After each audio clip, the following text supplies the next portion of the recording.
What's up, everybody? It's JB coming to you live. I'm talking about the number two, the second element of service connection. You know, there's three elements. We talked about number one, the diagnosis on the previous video. Now we're going to talk about the in-service event. Well, in-service doesn't always mean it happened in service. Isn't that awesome? So check this out. There's three types of injuries. Number one, in service. That's self-explanatory. It happened while in the military. What evidence do you have to prove? You file your VA form SF-180 for your service, medical, and treatment records, okay? So every entry you had in sick call, every complaint that you have is an opportunity to claim an in-service injury. Now, let's talk about pre-service, before the military.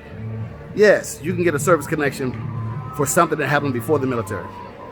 Right now, I'm in Lenox Mall right now in Atlanta, Georgia, in Buckhead right now. We're talking about pre-service, something that happened before. Let's say you had no shave, you had problems with shaving before you entered the military. It bumped up really bad, and then you enrolled, they let you in, they gave you a medical waiver. And after they gave you the medical waiver, it aggravated even more. It's called a pre-service injury. How do you prove it? There again, got to have some information in the sick call. Let's see, where am I going? I think I'm gonna go the opposite direction. I think I'm going the wrong way. But anyway, the way you prove that, something that happened in the military, previous to the military, but you aggravated military, is you go to the military, sick call to complain about those issues. All right? So you will see that in your medical records and your dental records. That's element number two, or the second type of in-service. Then the last but not least, post-service injury. Let's say that you had an injury in the military, but it didn't start aggravating until after. All right, let's give you an example. Let's say I went through a personal assault. I got into a real bad fight, okay? I went to the doc, the sick call, got emergency, but my PTSD didn't get really bad after the service. That is one example. It could be anything that you did not report.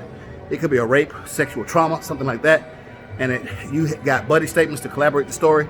Instead of having sick call, you got buddy statements, things of that nature. And also, you got to have a medical nexus. So let's top it off. In summary, there are three types of injuries. In service, that's self-explanatory. It happened in service. You got the proof from these medical records. Now you have pre-service, something that was aggravated after the fact. You were let into the military. Then you have post-service, something that got worse for something that happened in the military after the fact, after you separated. I'm talking about 12 months, 13 years after your service. I hope this helped you. God bless. I'm going to keep on shopping. I hope you guys staying safe with COVID-19. I'm in the mall shopping. I need some new stuff going to Nike Town. Talk to you soon.